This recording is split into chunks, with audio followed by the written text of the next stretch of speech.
Sister Nora Taylor clutched her worn leather satchel tight against her chest as the stage coach rattled along the dusty trail toward San Diego. Tears stung her eyes, but she refused to let them fall. The Mother Superior's final words still echoed in her mind. Your questions challenge God's authority. There is no place for such dangerous thinking in our convent. The year was 1875, and at 22 years old, Nora found herself cast out from the only home she'd known since she was 12. Her crime? Asking why women couldn't interpret scripture themselves, why Native Americans were considered savages when their kindness had saved her during a childhood illness, and worst of all, wondering aloud if God truly intended women to be subservient to men in all matters. First time to San Diego, miss. The elderly woman across from her smiled kindly, her weathered face creasing around warm eyes. Nora nodded, trying to compose herself. Yes, I have an aunt there. The lie came easily. She had no one, but she couldn't bear the pity that would come with the truth. Beautiful place, right on the ocean, getting quite civilized now, though still wild in parts. The woman adjusted her bonnet. A young lady traveling alone should be careful.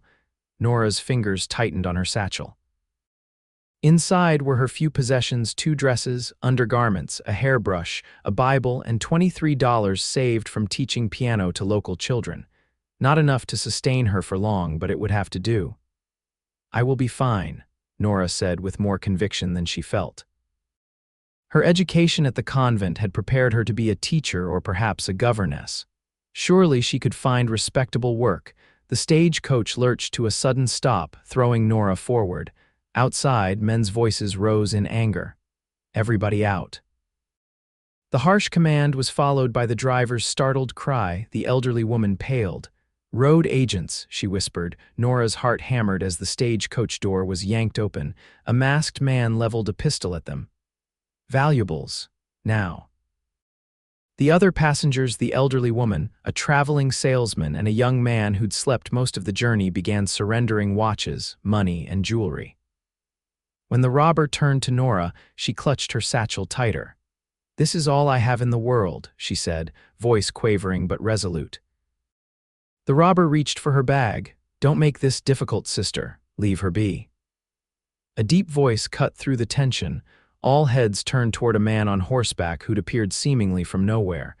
Tall and broad-shouldered, he sat astride a magnificent chestnut stallion. His face was partially shadowed by a wide-brimmed hat, but Nora could see the determined set of his jaw beneath several days' growth of beard. The robber sneered. This ain't your business, mister. In one fluid motion, the stranger drew his revolver. I'm making it my business. What happened next unfolded so quickly Nora could barely process it. The robber swung his gun toward the stranger, but before he could fire, the horseman's weapon discharged. The robber howled, clutching his shoulder as he stumbled backward. His companions, seeing their advantage lost, fired wildly before retreating into the scrubland. Anyone hurt? The stranger called, dismounting in a smooth motion. The driver climbed down, shaken but unharmed. Reckon we're all in one piece thanks to you. The horsemen approached the stagecoach, and Nora got her first clear look at their savior. He was younger than she'd initially thought, perhaps 28 or 30, with intense blue eyes that seemed to take in everything at once. His clothing was dusty but of good quality: a blue shirt, dark vest, and denim trousers tucked into well-worn boots. Ladies, he said, tipping his hat. Gentlemen, seems you've had some excitement today. You saved our lives, the salesman said, straightening his rumpled jacket. The stranger shrugged. Just happened along at the right time. His gaze settled on Nora, lingering on her gray convent dress. Something in his expression shifted, a flicker of curiosity replacing the alertness of moments before. You're a long way from a convent, sister, he observed. Nora lifted her chin. I am no longer a sister. His eyebrow rose slightly. Is that so? The driver interrupted. We're only a few hours from San Diego. Best get moving before those varmints find reinforcements. The stranger nodded. I'll ride alongside until you reach town. And who might you be, our guardian angel? The elderly woman asked, smiling. He touched the brim of his hat again. Forrest Kane, madam. No angel, just a rancher heading the same direction. Forrest Kane. Nora repeated the name silently as she settled back into the stagecoach. Through the window, she watched him mount his horse with the easy grace of a man who'd spent his life in the saddle. When he caught her watching, he nodded once, the gesture somehow both respectful and questioning. Nora quickly looked away, feeling heat rise to her cheeks. In the convent, men were kept at a distance, seen only during services or when business demanded interaction. She'd never been alone in a man's company, never felt the unsettling awareness that now coursed through her veins. The stagecoach resumed its journey, dust billowing behind it. Occasionally, Nora would steal glances at their escort, riding steadily alongside. Once she caught him looking back, a half-smile playing at the corner of his mouth. By the time San Diego came into view, the sun was setting, painting the western sky in brilliant oranges and purples. The town was larger than Nora had anticipated, with proper wooden buildings lining wide streets. She could smell salt in the air, the ocean she'd never seen but had read about in books. The stagecoach pulled to a stop outside a hotel. As passengers disembarked, Nora hesitated, suddenly overwhelmed by her situation. She had no destination, no plan beyond finding work and shelter. Forrest Kane dismounted nearby, speaking briefly with the driver before approaching her. "You have someone meeting you, miss," he asked. "Taylor." "Nora Taylor." She clutched her satchel tighter. "And no, I don't." He studied her for a moment, seemingly weighing something in his mind. "San Diego can be rough for a woman alone," he said finally. "There's a respectable boarding house 2 streets over, Mrs. Hollister runs it. Good woman, fair prices." "Thank you," Nora said stiffly, embarrassed by her obvious vulnerability. Forrest shifted his weight, appearing uncharacteristically uncertain. "If you don't mind my asking, what brings a former sister to San Diego with no connections?" The question was presumptuous, but something in his manner, concern without condescension, made Nora answer honestly. "The convent expelled me." His eyebrows rose. "For what crime?" "For asking too many questions." A slow smile spread across his face, transforming his rugged features. "I like a woman who thinks." Those simple words, spoken with genuine admiration rather than the disapproval she'd grown accustomed to, caught Nora off guard. Before she could respond, he continued.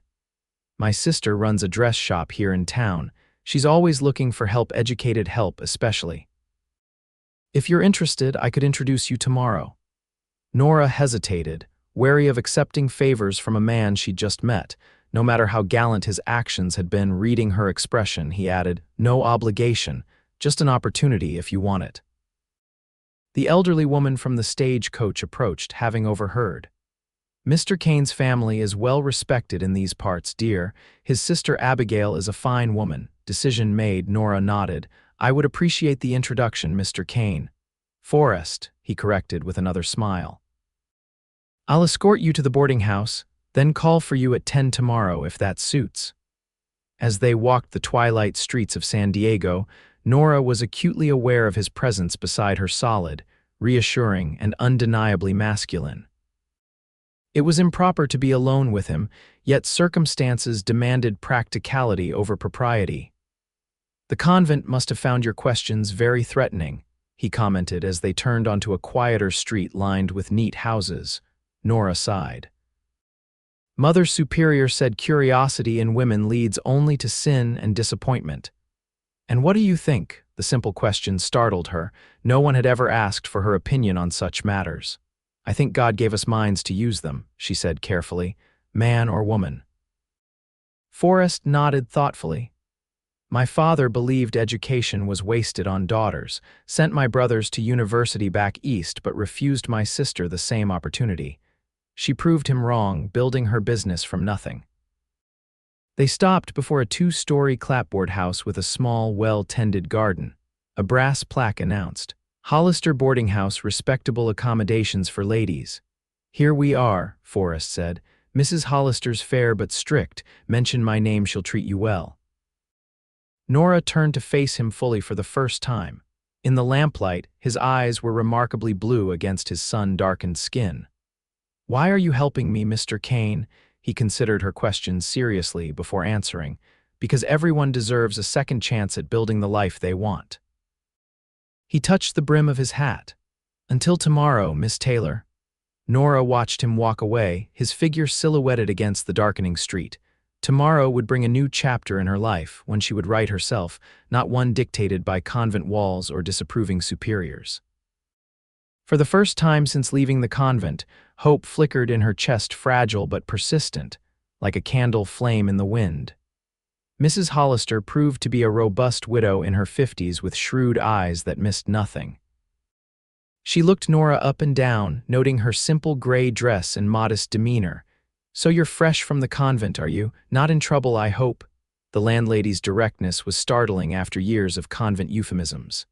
"No, madam," Nora replied, "I left. Under disagreeable circumstances, but not dishonorable ones."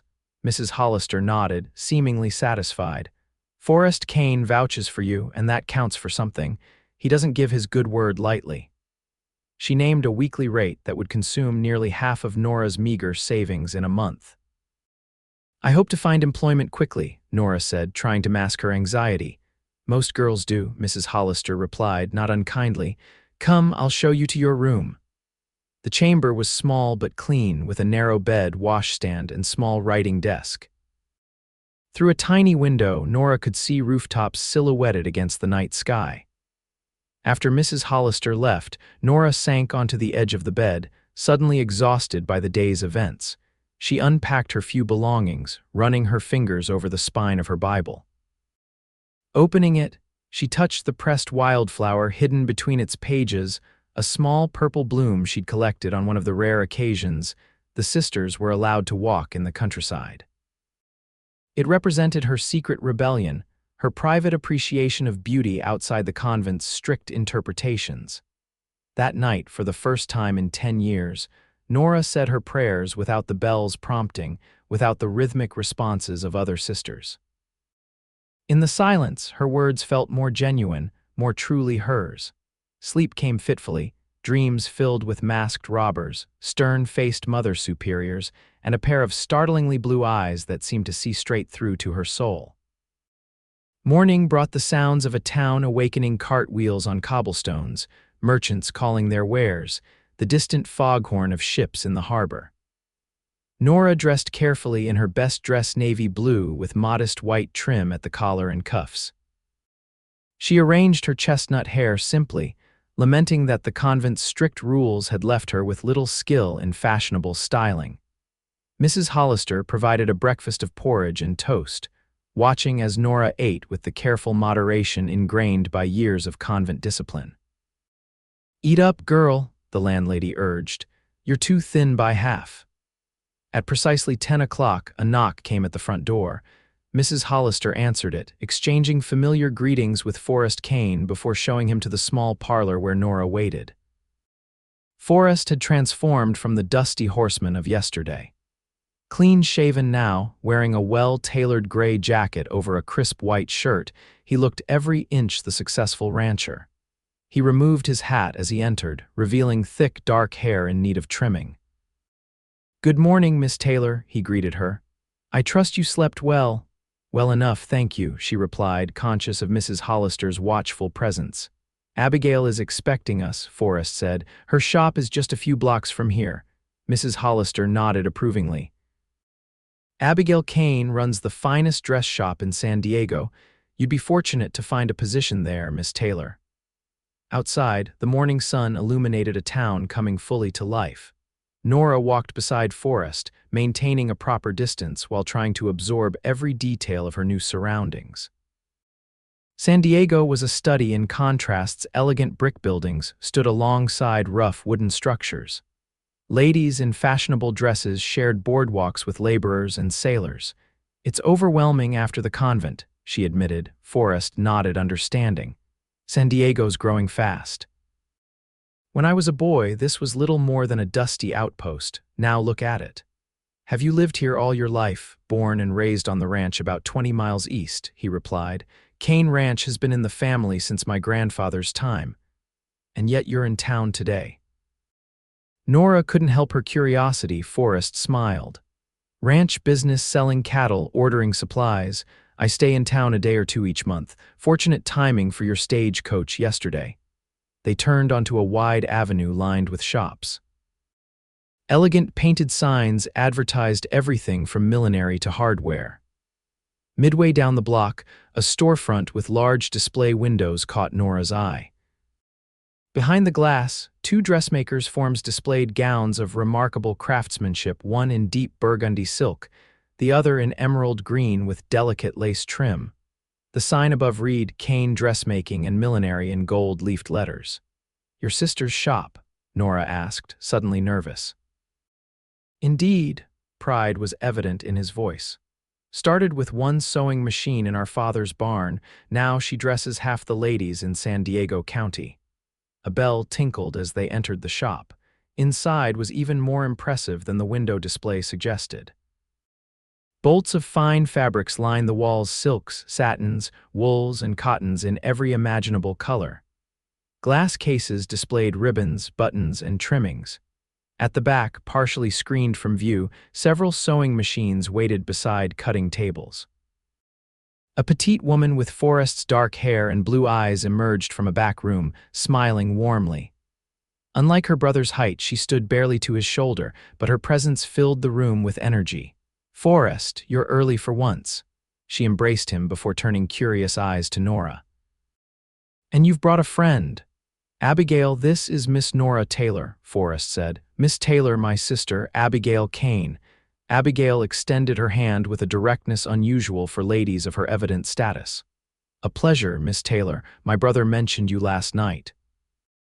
"Former convent sister seeking employment." Nora shook her hand, appreciating the lack of pretense. "Yes, Miss Kane, I have some skill with a needle, though I fear my experience is limited to practical sewing rather than fashion." Abigail's assessing gaze reminded Nora of Mrs. Hollister's keen and thorough. "Can you read and calculate figures?" "Yes, quite well. I taught the younger girls at the convent." "Good. I need someone to manage orders and correspondence more than another seamstress." Abigail glanced at her brother. "Forrest mentioned you left the convent under unusual circumstances." Nora hesitated, but honesty seemed the best approach. "I questioned too many things the Mother Superior believed should remain unquestioned." To her surprise, Abigail laughed. "A woman after my own heart."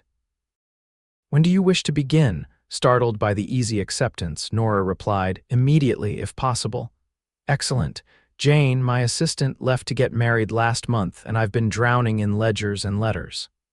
Abigail named a weekly wage that exceeded Nora's expectations. As Abigail showed Nora around the shop explaining her duties, Forrest watched from near the door. When they returned, he smiled at his sister. "I'll leave Miss Taylor in your capable hands then. I have business at the bank, but I'll return this afternoon to see how things are progressing." After he'd gone, Abigail gave Nora a speculative look. "My brother rarely involves himself in the affairs of strangers, Miss Taylor. Your circumstances must have touched him deeply." "We met under unusual conditions," Nora explained, recounting the stagecoach robbery. Abigail nodded. "That explains it. Forrest has a strong sense of responsibility. Once he helps someone, he sees it through." The morning passed quickly as Nora learned the shop's systems. To her relief, the work was challenging but manageable. By noon, she'd organized a stack of correspondence and begun updating the account ledger. "You have a good mind for figures," Abigail observed, bringing tea and sandwiches from the cafe next door. "Tell me, what exactly were these questions that got you expelled from the convent?" Nora sipped her tea, gathering courage. "I questioned why women aren't permitted to interpret scripture independently, why certain peoples are considered lesser in God's eyes when the Bible teaches all are his children. And" she hesitated, "whether women truly must submit to men in all things, as the priests insisted." Abigail's eyes sparkled with approval. "Dangerous questions indeed to those whose power depends on others not asking them. The Mother Superior said such thinking would lead me to ruin." "And what do you think?" "I think." Nora paused, still unaccustomed to expressing her own opinions. "I think God gave us minds to seek truth, not simply accept what we're told." "Well said." Abigail raised her teacup in salute. "To dangerous questions and the women brave enough to ask them." By mid-afternoon, Nora had settled into a comfortable rhythm with her new duties. The shop door opened frequently as customers came to place orders or collect finished garments. Abigail handled the wealthier clients, while two seamstresses in the back workroom attended to the actual construction of garments. When Forrest returned as promised, Nora was helping a ranch wife select buttons for a Sunday dress. She felt his presence before she saw him, a curious awareness that made her pulse quicken slightly. "Miss Taylor seems to be fitting in admirably," he remarked to his sister after the customer had gone. "Indeed, she has a good head for business and a natural way with customers." Abigail gave him a knowing look. "Your instincts were right, brother," Forrest turned to Nora. "I'm pleased things are working out. I wondered if you might join me for supper this evening to celebrate your new position."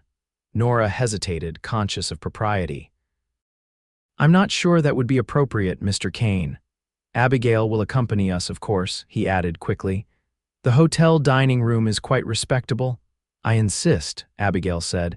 "We close the shop at 6. Forrest can escort you back to Mrs. Hollister's to freshen up, then collect us both at 7. Unable to formulate a polite refusal in the face of their united front, Nora agreed. The remainder of the afternoon passed in a blur of activity. At closing time, Abigail handed Nora an advance on her first week's wages. "For any necessities you might need," she explained kindly. "Starting anew requires resources." Touched by the consideration, Nora thanked her. Outside, Forrest waited to escort her back to the boarding house. As they walked, Nora found herself more at ease in his company than she'd expected. "Your sister is remarkable," she said. "She is," Forrest agreed. "Stubborn as a mule, too. When our father forbade her to open the shop, she sold her piano to raise the money. Started with one room above the general store, taking in mending and alterations. And now she has the finest dressmaking establishment in town. Father came around eventually, even loaned her money to expand. Before he died, he admitted she had more business sense than both my brothers combined." Forrest's smile held both pride and a touch of sadness. "He was a hard man, but fair in the end." At the boarding house, Mrs. Hollister nodded approvingly when Nora explained her dinner plans. "The Kane siblings are welcome company for a young lady. I'll expect you home by 9, though house rules." In her room, Nora assessed her limited wardrobe with dismay. Neither of her dresses was suitable for dining at the hotel. A knock at her door revealed Mrs. Hollister bearing a burgundy dress with modest lace trim. "My daughter's," she explained.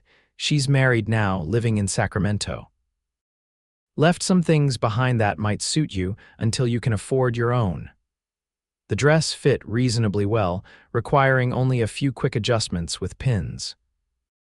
Nora arranged her hair more carefully than usual, allowing a few soft curls to frame her face instead of the severe style mandated by the convent. When Forrest arrived with Abigail, his appreciative glance made Nora blush despite herself. Abigail, resplendent in blue silk that matched her eyes, noticed the exchange with evident amusement. The hotel dining room was more elegant than any place Nora had been before. Crystal glasses caught the light from wall sconces, and white tablecloths provided a pristine backdrop for silver cutlery. A small orchestra played quietly in one corner. "Overwhelmed?" Abigail asked kindly as they were seated. "A bit," Nora admitted. "The convent's dining hall was considerably more austere." "As was our childhood kitchen table," Forrest said. "Father believed luxury softened character." "And now look at us," Abigail laughed, "dining like Eastern aristocracy." Throughout the meal, conversation flowed easily. Forrest spoke of the ranch, of the challenges and satisfactions of raising cattle in changing times. Abigail described her plans to expand the shop to include ready-made garments for those who couldn't afford custom work. "And you, Miss Taylor," Forrest said as they awaited dessert, "what do you envision for your future?" The question caught Nora unprepared. In the convent, the future had been predetermined, a lifetime of prayer, service, and obedience. Freedom to choose her own path was exhilarating and terrifying in equal measure. "I haven't thought beyond securing employment and lodging," she admitted. Today alone has brought more change than I anticipated. Change can be frightening, Abigail said, but it brings opportunity. My sister is the family philosopher, Forrest said with affectionate irony. Abigail raised her water glass in mock toast. Someone must be, with two brothers who'd rather ride than read. Their easy sibling banter warmed Nora's heart, reminding her of what she'd never had family who accepted and loved one another despite differences. When they escorted her back to the boarding house, Nora felt a strange reluctance to see the evening end. At the door, Abigail embraced her warmly. Until tomorrow, then, I predict a prosperous association for us both. Forrest stood back slightly, hat in hand. Good night, Miss Taylor. I'm glad circumstances brought you to San Diego. As am I, Mr. Kane. Nora met his gaze directly, allowing herself to acknowledge the connection that seemed to be forming between them. Thank you for your kindness. Something passed between them in that moment, unspoken but tangible. Abigail, observing with sisterly interest, smiled knowingly. As Nora prepared for bed that night, she reflected on how drastically her life had changed in just 2 days. From the rigid confinement of convent life to the bustling opportunity of San Diego, from the disapproval of the mother superior to the appreciation of the Kane siblings. For the first time in years, Nora fell asleep without fear clouding her dreams. The next weeks settled into a pleasant routine. Nora proved herself invaluable at the dress shop, bringing order to Abigail's creative chaos. Her natural intelligence and education allowed her to manage correspondence, bookkeeping, and customer relations with growing confidence. Abigail, impressed by Nora's quick learning and work ethic, gradually entrusted her with more responsibility. You have a talent for business, she observed one afternoon as Nora negotiated a favorable price with a fabric merchant. In the evenings, Nora would return to Mrs. Hollister's, where she'd begun to form friendships with the other boarders, mostly shop girls and teachers like herself. Occasionally, Forrest would call at the dress shop when in town, always finding some reason to engage Nora in conversation. One such afternoon, 3 weeks after her arrival in San Diego, he appeared just as she was closing the ledger for the day. Miss Taylor, he greeted her, hat in hand. I wondered if you might consider an invitation. Abigail looked up from a bolt of silk she was examining. What mischief are you planning now, brother? No mischief, he replied. The Ranchers Association is hosting a social on Saturday evening, dancing, refreshments, respectable company. He turned to Nora. Would you do me the honor of accompanying me? Abigail will be there as well, of course. Before Nora could respond, Abigail interjected, Actually, I won't.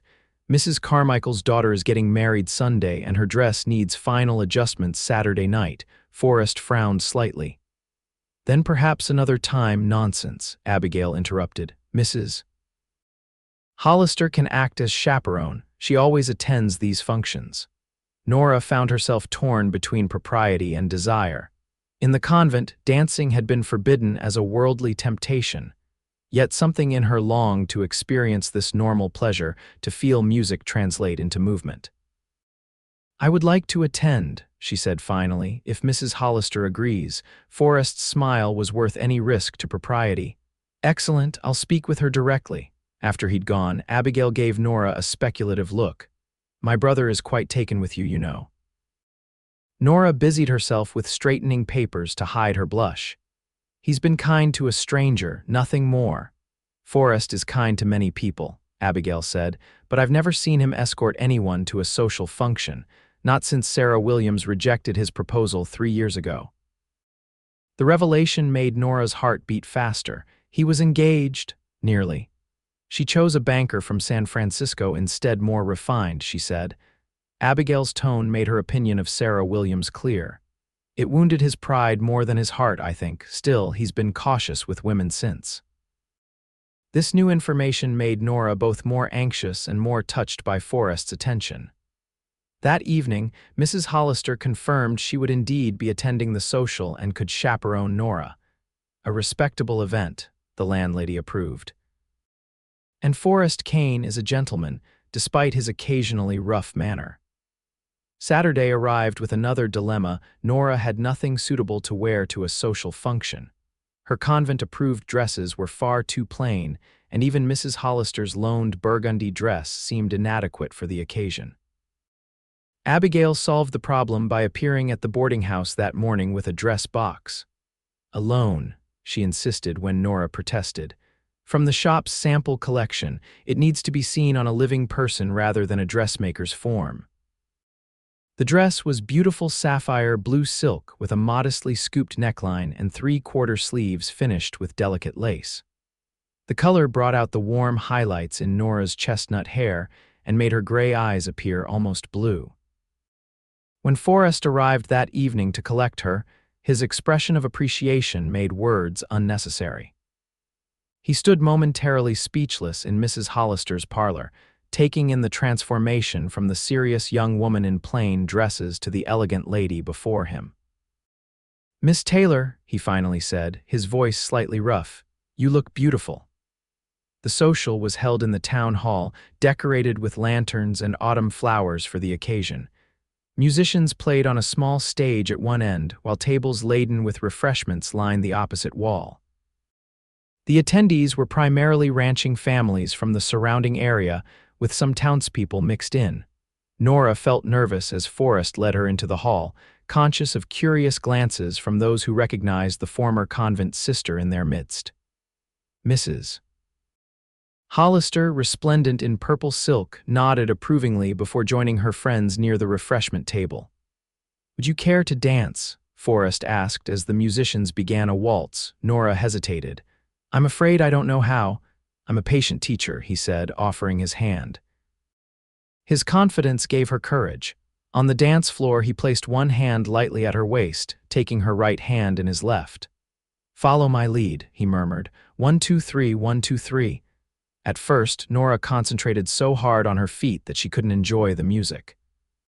But gradually, as Forrest guided her gently around the floor, she began to feel the rhythm, to anticipate the turns and steps.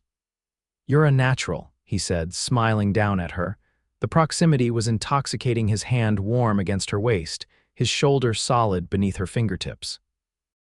Nora had never been this close to a man before, had never experienced the heady awareness that now flooded her senses. "I have an excellent teacher," she replied, finding her voice.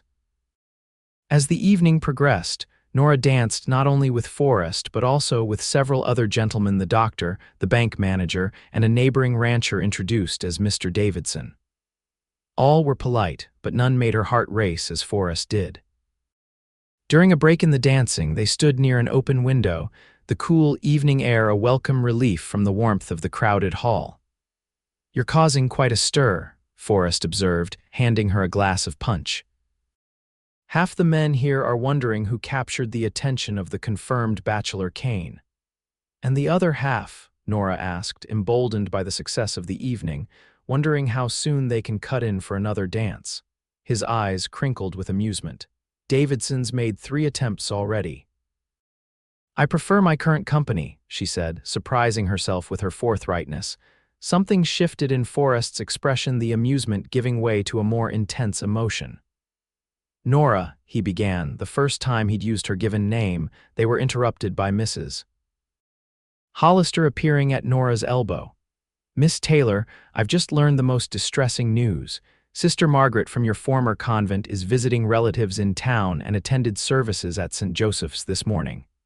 Nora felt the blood drain from her face. Sister Margaret was the Mother Superior's most devoted adherent, a woman who had particularly disapproved of Nora's questioning nature. "Did she ask about me?" Nora managed to ask. Mrs. Hollister nodded grimly. "She expressed shock at learning you had found employment in a dress shop rather than seeking redemption through humble service." Forrest's expression hardened. "What business is it of hers what Miss Taylor does now?" "None whatsoever, Mrs. Hollister agreed, but she's spreading tales about Nora's rebellious nature and dangerous ideas among the church ladies. Nora's hard-won confidence began to crumble. In a small town like San Diego, reputation was everything. If the respectable matrons began to view her with suspicion, her position at the shop might be compromised. Sensing her distress, Forrest placed a protective hand at the small of her back. "Gossip dies when starved of attention," he said firmly. "The best response is to continue as you have been with dignity and competence." His support steadied her. "You're right, of course. I have nothing to be ashamed of." "Absolutely nothing," he agreed with such conviction that some of her anxiety eased. The remainder of the evening passed pleasantly enough, though Nora was now conscious of speculative glances that might not be merely curiosity about the newcomer. When Forrest escorted her and Mrs. Hollister home, he lingered at the boarding house steps after the landlady went inside. "Don't let Sister Margaret trouble you," he said quietly. "Those worth knowing will judge you by your actions, not by gossip." "Thank you," Nora replied, genuinely grateful for his understanding. "For everything, the dance lessons, the pleasant evening, your confidence in me." In the silver moonlight, his expression was both tender and resolute. "I meant what I said when we first met, Nora. I admire a woman who thinks for herself." Before she could respond, he took her hand and raised it briefly to his lips, a gesture both gallant and unexpectedly intimate. "Good night," he said, releasing her hand and stepping back. "Good night, Forrest," she replied, his given name feeling natural on her lips for the first time. She watched him walk away, tall and straight-backed in the moonlight, before entering the boarding house. That night, her dreams were filled with music and the memory of strong arms guiding her through the steps of a waltz. The following week brought Sister Margaret's influence to bear at the dress shop. Several regular customers canceled appointments or came with obvious reluctance, eyeing Nora with barely concealed suspicion. "Ridiculous," Abigail fumed after Mrs. Porter, wife of the town's most prominent attorney, requested that Abigail personally handle her order rather than the convent girl. "I'm sorry to cause trouble for your business," Nora said miserably. "Nonsense. You've done nothing wrong." Abigail's blue eyes, so like her brother's, flashed with indignation. "These women happily gossip about each other every day, yet they're scandalized by a young woman who dared to question religious authority."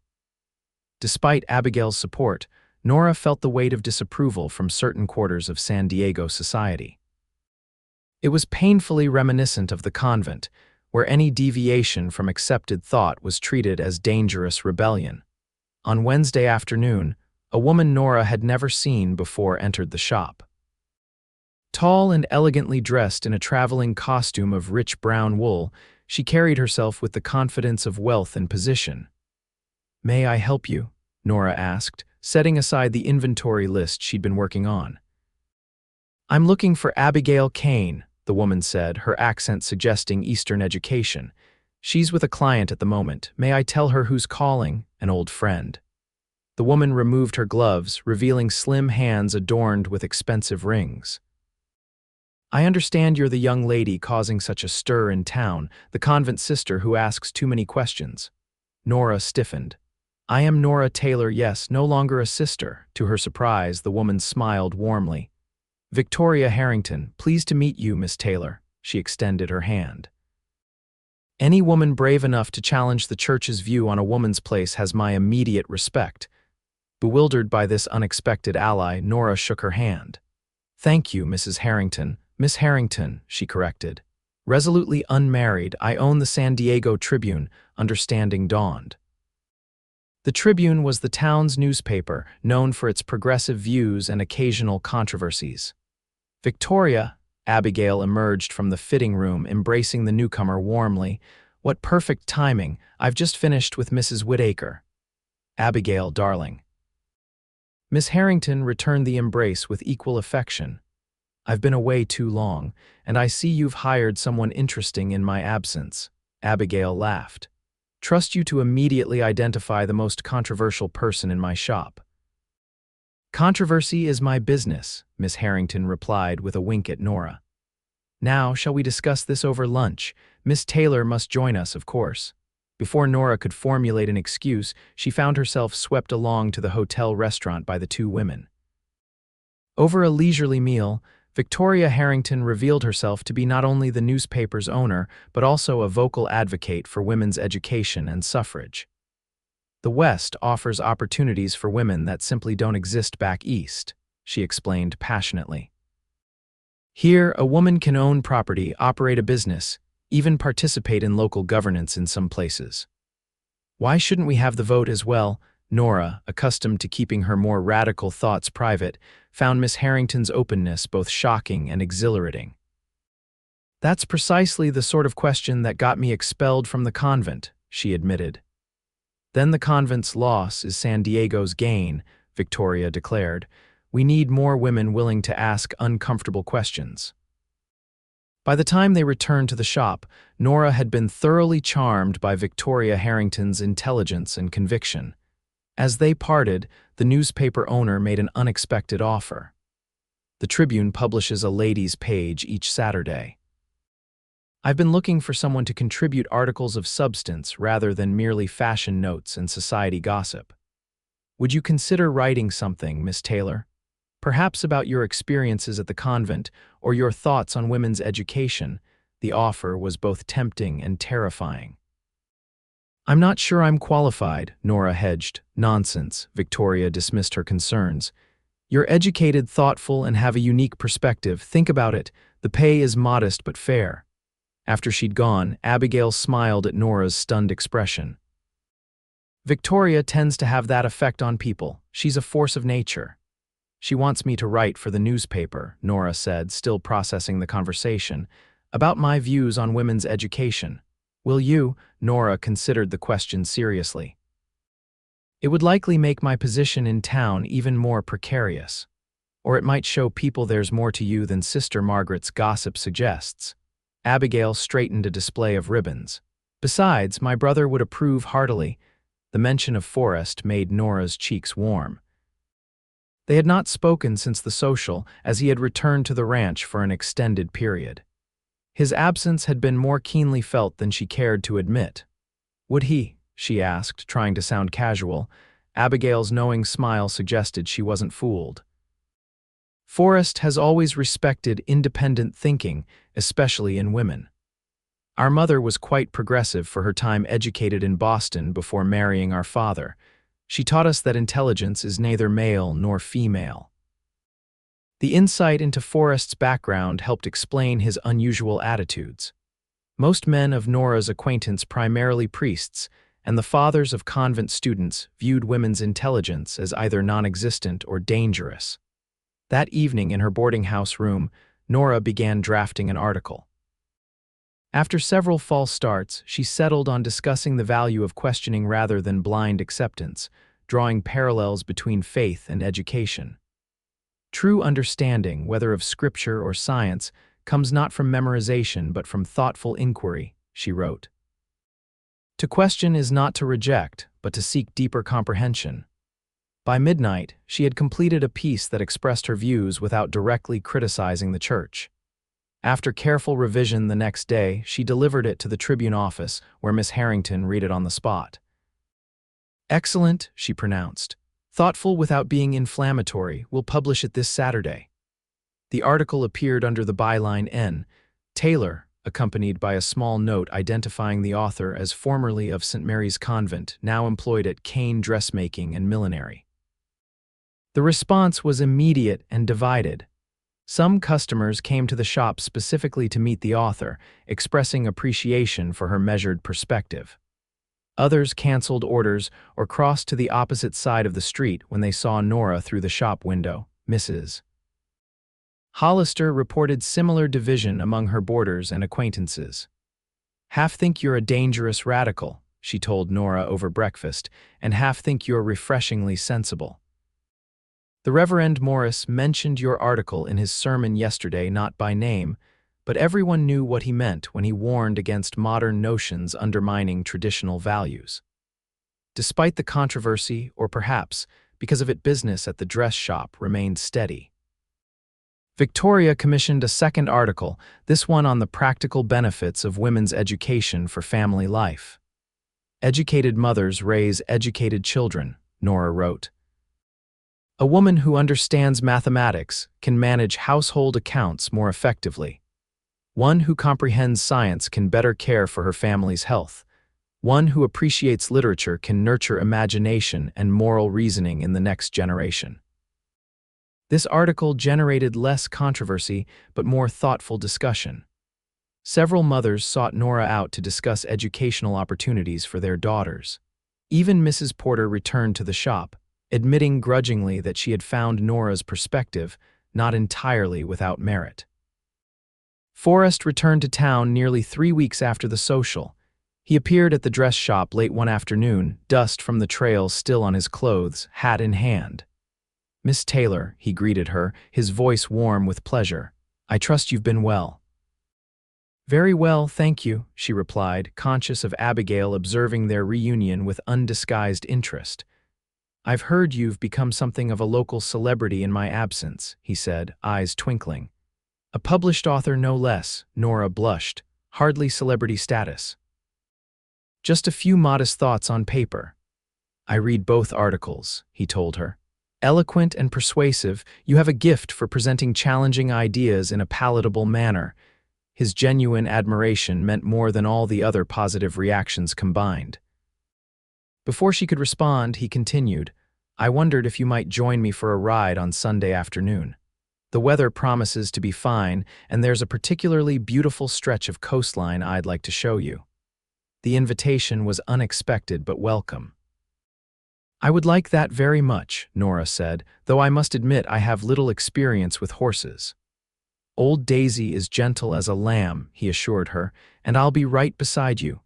Abigail, unable to contain herself any longer, interjected, "What a lovely idea, perhaps Mrs.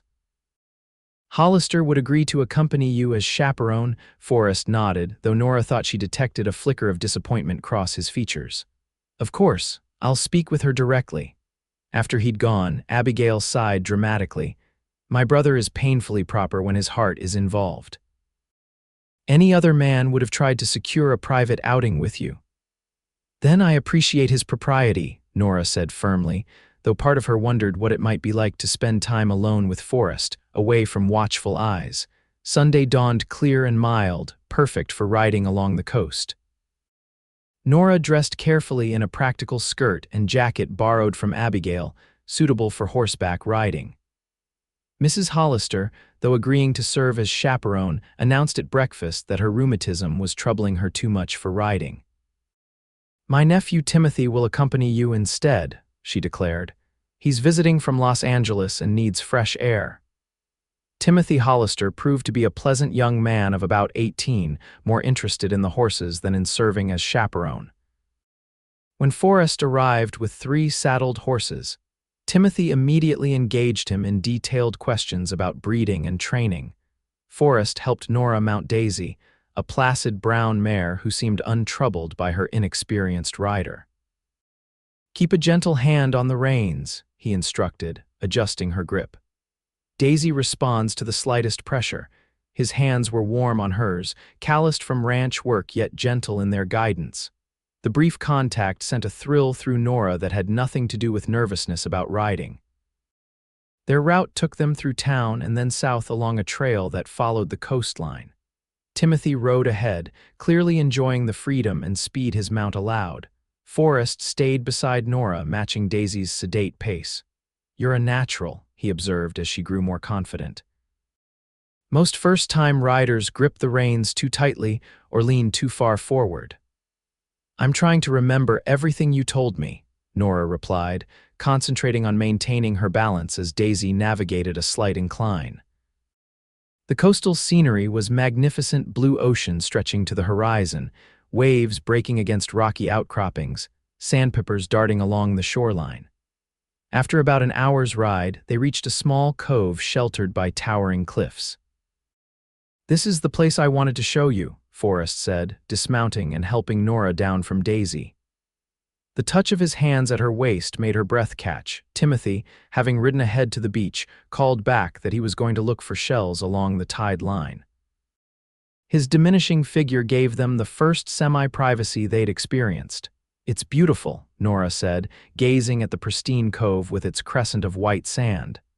"I discovered it as a boy," Forrest told her, securing the horses to a small tree. "My father sent me to bring back a stray calf. I found the calf, then found this place. It's been my private thinking spot ever since." The revelation touched her that he would share something so personal. "Thank you for showing me." They walked down to the beach, maintaining a proper distance between them, yet somehow feeling closer than they had in the busy confines of town.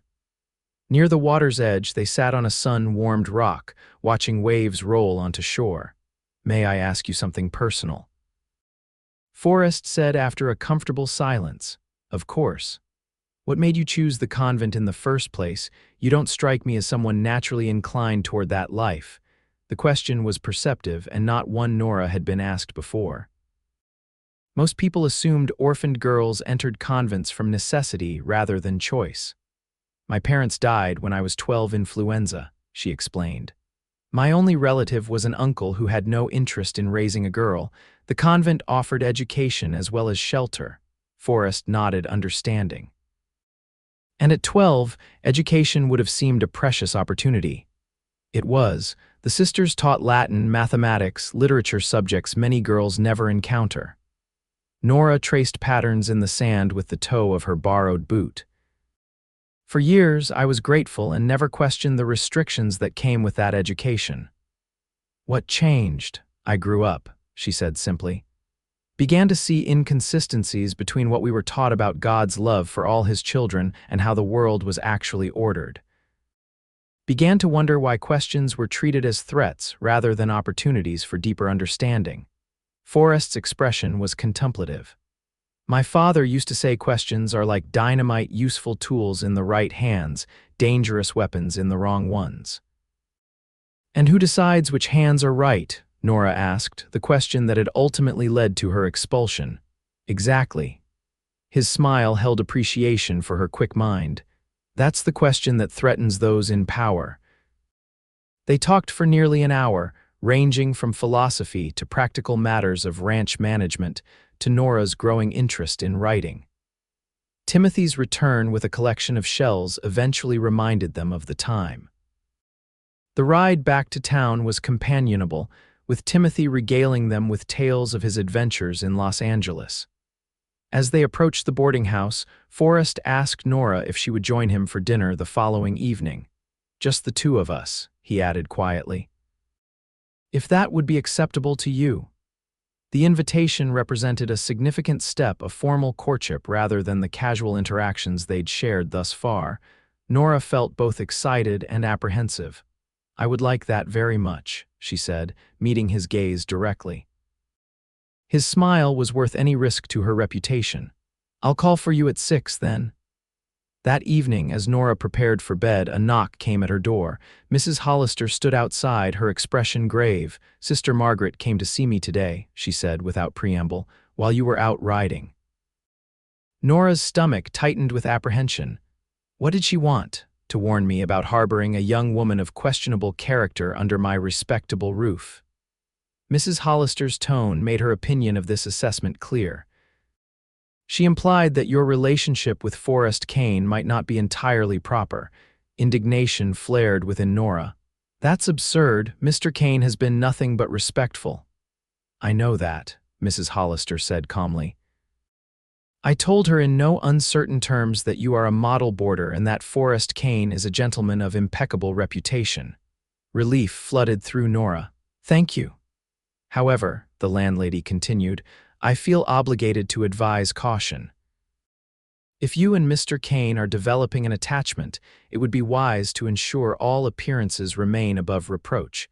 Sister Margaret and her ilk are watching for any hint of impropriety." The warning was kindly meant but troubling nonetheless. "We're having dinner tomorrow evening," Nora admitted. Mrs. Hollister nodded approval. "The hotel dining room is suitably public. Just be sure to return by 9, as always." After the landlady left, Nora sat on her bed, troubled by Sister Margaret's continued interference in her life. The convent's reach seemed to extend beyond its walls, attempting to control her even in freedom. The next evening, Forrest arrived punctually at 6, looking handsome in a tailored dark suit. As they walked to the hotel, he sensed her preoccupation. "Something's troubling you," he observed. Nora hesitated, then decided honesty was best. Sister Margaret visited Mrs. Hollister yesterday, expressing concerns about my character and our friendship. Forrest's expression darkened. That woman seems determined to make your life difficult. She believes she's protecting moral standards, Nora said, trying to be fair despite her frustration. In the convent, any relationship between a man and woman outside marriage was considered sinful. And what do you believe? Forrest asked, his direct gaze making her heart beat faster.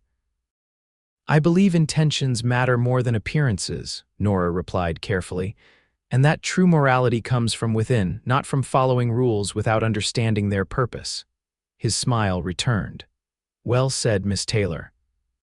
Shall we demonstrate proper behavior by having a perfectly respectable dinner in full view of San Diego society? The hotel dining room was indeed filled with familiar faces, the bank manager and his wife, several merchants Nora recognized as shop customers, and to her dismay, Sister Margaret herself, dining with what appeared to be local church officials. Forrest noticed Nora's sudden tension and followed her gaze. Ah, your convent colleague appears to be conducting surveillance. It seems so, Nora replied, forcing a smile as the maitre d' led them to a table unfortunately close to Sister Margaret's party. The nun's pinched expression spoke volumes as she observed them being seated. She leaned toward her companions, whispering something that made them glance in Nora's direction with disapproval. Ignore them, Forrest advised, placing his hand briefly over hers on the table. We have nothing to be ashamed of. The gesture, though innocent, drew more whispers from Sister Margaret's table. Nora withdrew her hand reluctantly, conscious of creating fodder for gossip. Their dinner conversation remained pleasant despite the unwelcome audience. Forrest spoke of his plans to introduce new breeding stock to improve the ranch's cattle, while Nora shared anecdotes from the dress shop and her growing friendship with Victoria Harrington. Victoria is a remarkable woman, Forrest agreed. She and Abigail have been friends since childhood, both stubborn, intelligent women determined to make their own way. They've been very kind to me, Nora said. As have you. His expression softened. Kindness has nothing to do with my interest in you, Nora. The directness of his statement made her blush. Before she could respond, a shadow fell across their table. Sister Margaret stood beside them, her severe black habit a stark contrast to the elegant surroundings. Miss Taylor, she said, her voice carrying just far enough to be heard at nearby tables. How surprising to see you in such worldly company. Forrest rose, his manners impeccable despite obvious irritation. Good evening, sister. I don't believe we've been introduced. Sister Margaret of St. Mary's Convent, she replied coldly, not extending her hand. I have known Miss Taylor since she was a child under our care. Then you must be proud of the intelligent, capable woman she has become, Forrest said smoothly. Sister Margaret's thin lips tightened. We had hoped for obedience and humility rather than worldly success. Nora found her voice. Those virtues are not incompatible with independent thought, sister, so you claimed before your expulsion. Sister Margaret turned back to Forrest. Mr. Kane, as a man of standing in this community, you should be aware that Miss Taylor left our convent under circumstances that raise questions about her suitability as a companion. Several nearby diners were now openly listening. Nora felt humiliation burning her cheeks, but before she could speak, Forrest responded with quiet authority. I'm well aware of the circumstances of Miss Taylor's departure from St. Mary's, sister. Her willingness to question rigid doctrine rather than accept it blindly is precisely what I admire about her. Sister Margaret's eyes narrowed. Then you encourage rebellion against proper authority. I encourage thinking for oneself, Forrest replied evenly. As does any person who values truth above tradition for tradition's sake. The nun drew herself up rigidly. I will pray for your moral guidance, Mr. Kane, and for you, Nora, that you may find your way back to the path of righteousness.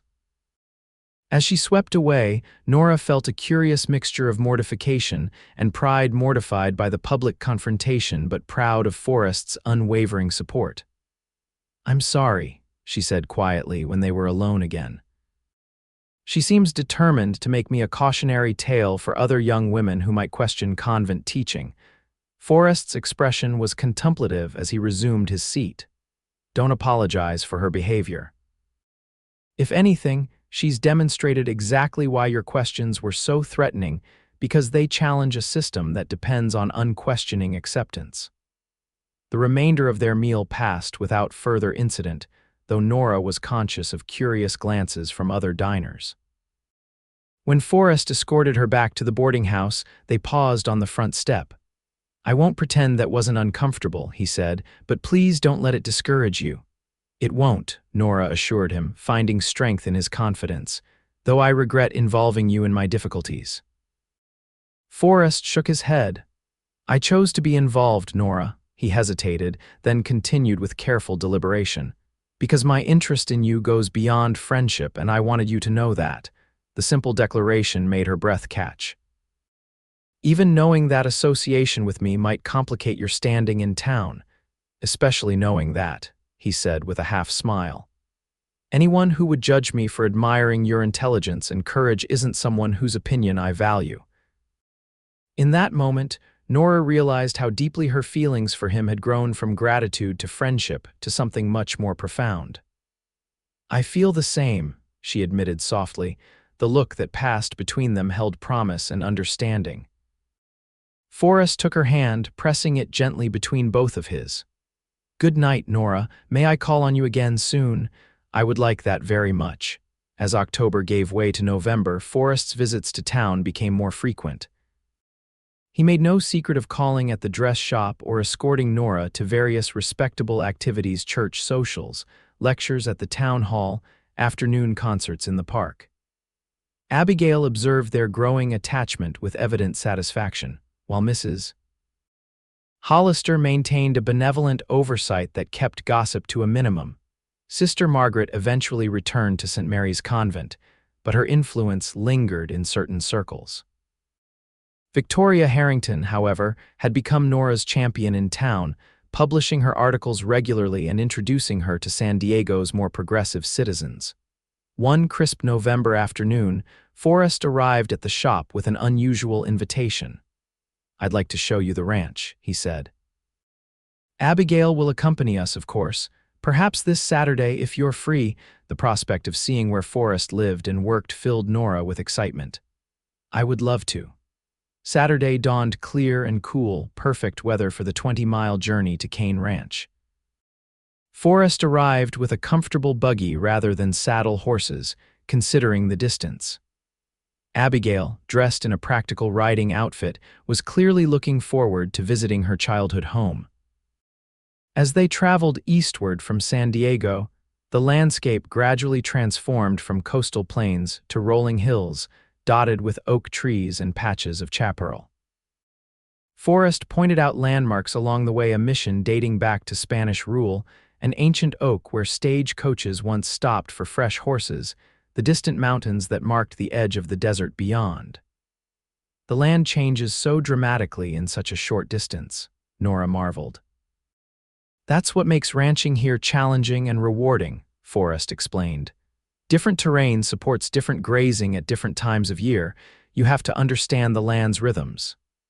By mid-morning, they crested a hill that revealed a valley spread out below. A substantial two-story house stood near a cluster of outbuildings, with corrals and barns nearby. Beyond stretched fenced pastures where cattle grazed in the autumn sunshine. Kane Ranch, Forrest announced with quiet pride, home to 4 generations of our family. As they approached, Nora noted the care evident in the property: whitewashed fences, well-maintained buildings, gardens still showing touches of green despite the season. The house itself was solidly built of wood with a wide veranda wrapping around 2 sides. It's beautiful, she said sincerely. Wait until you see inside, Abigail told her.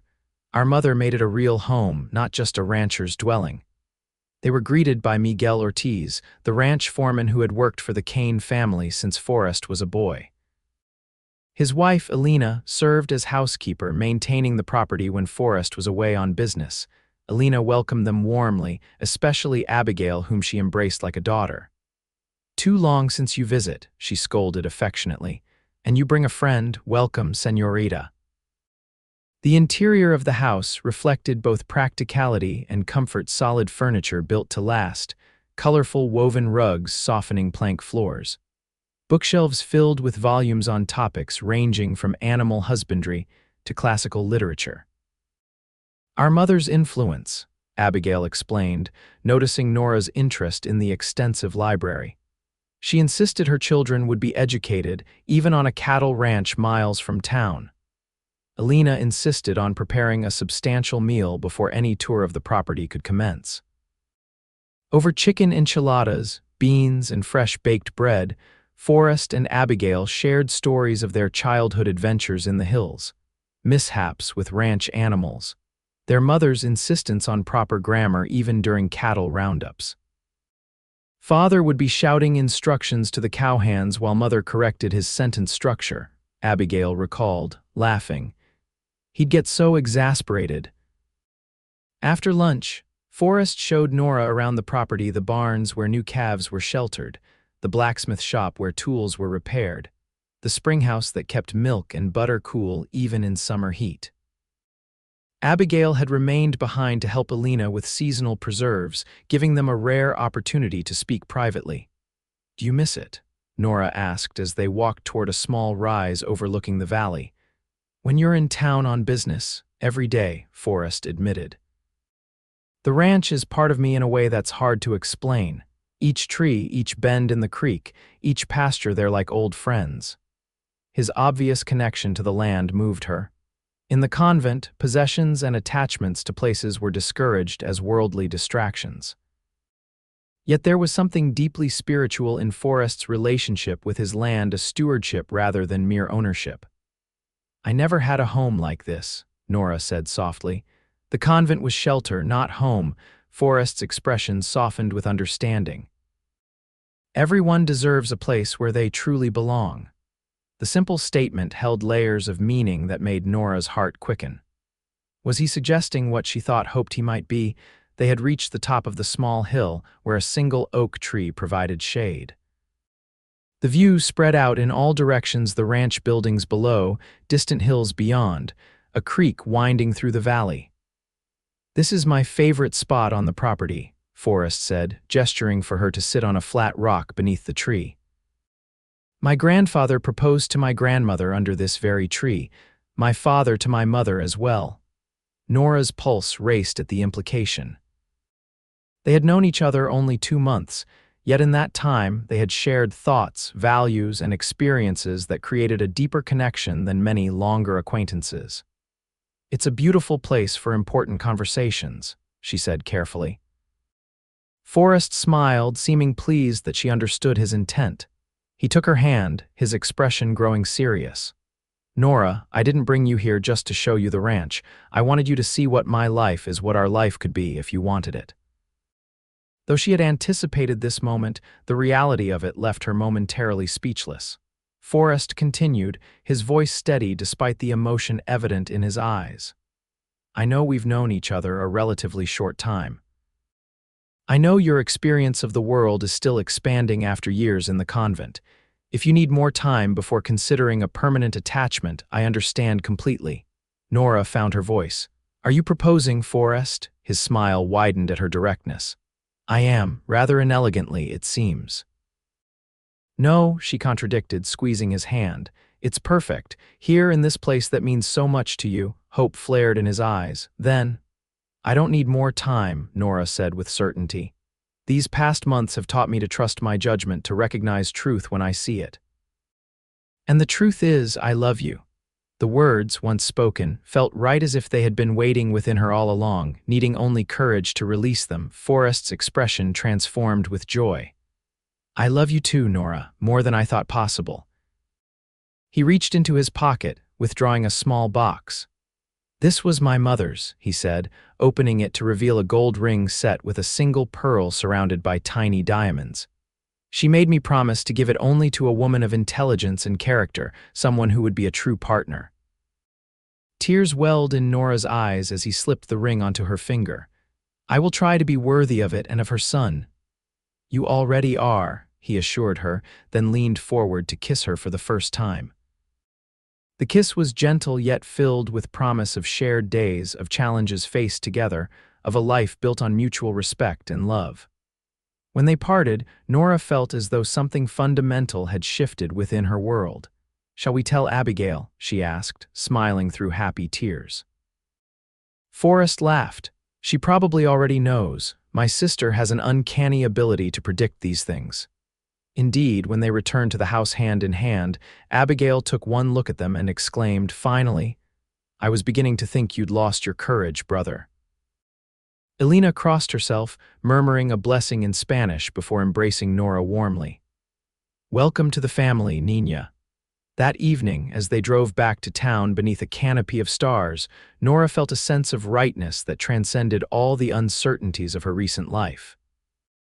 The convent had expelled her for asking questions, but those very questions had led her to this moment, to a man who valued her mind as much as her heart, to a future built on shared principles rather than imposed doctrine. "What are you thinking?" Forrest asked, noticing her contemplative expression. "That sometimes what seems like an ending is really a beginning," she replied. "If the convent hadn't expelled me, I would never have found you." His smile was visible in the moonlight. "Then I owe Sister Margaret a debt of gratitude, despite her disapproval."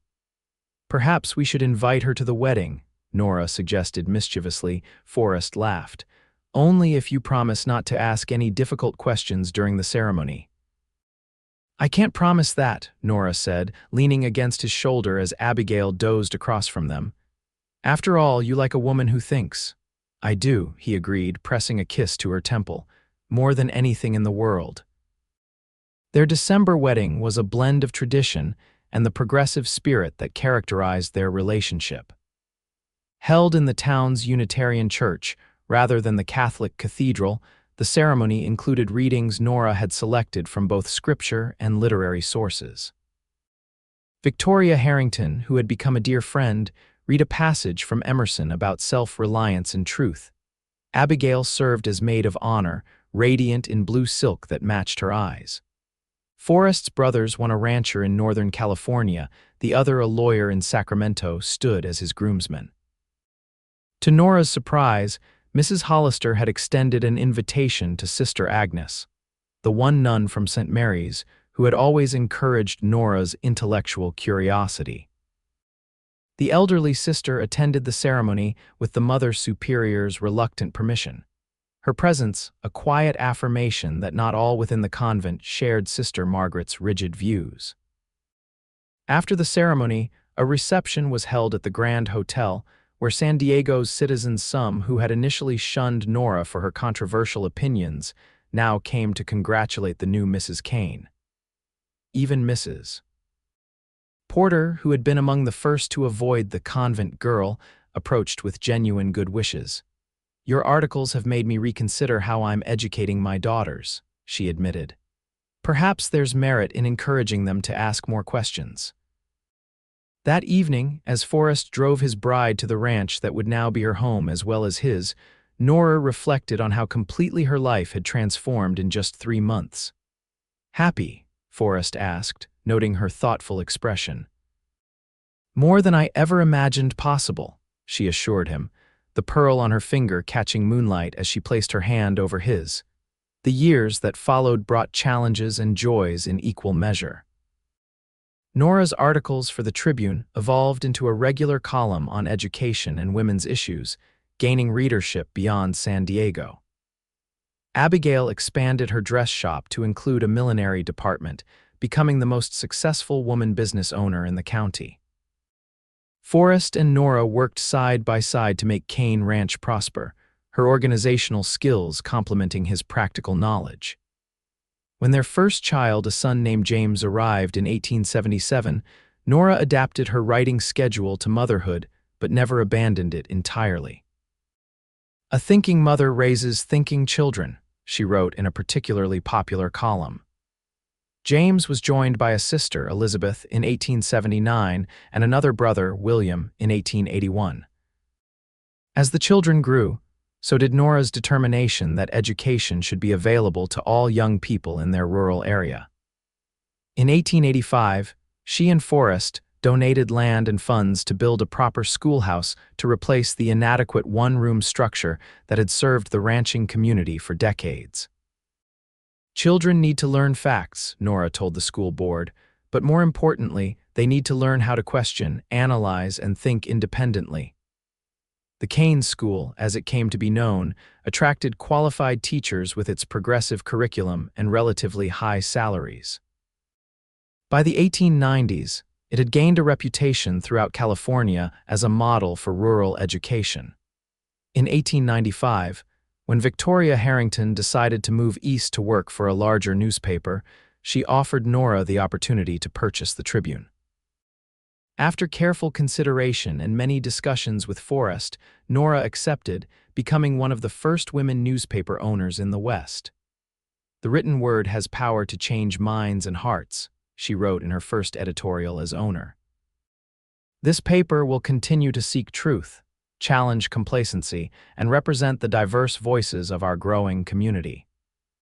Under her guidance, the Tribune maintained its progressive stance while expanding its coverage of women's issues, education, and the concerns of all San Diego County residents, including the Native American and Mexican communities, often marginalized by other publications.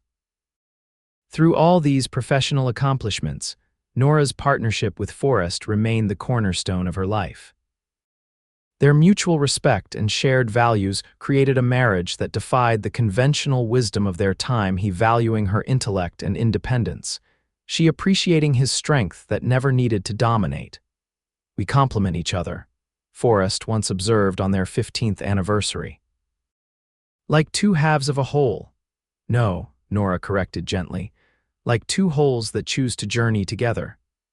In 1900, as a new century dawned, Forrest and Nora hosted a celebration at Kane Ranch that brought together family, friends, and many whose lives they had touched over the years.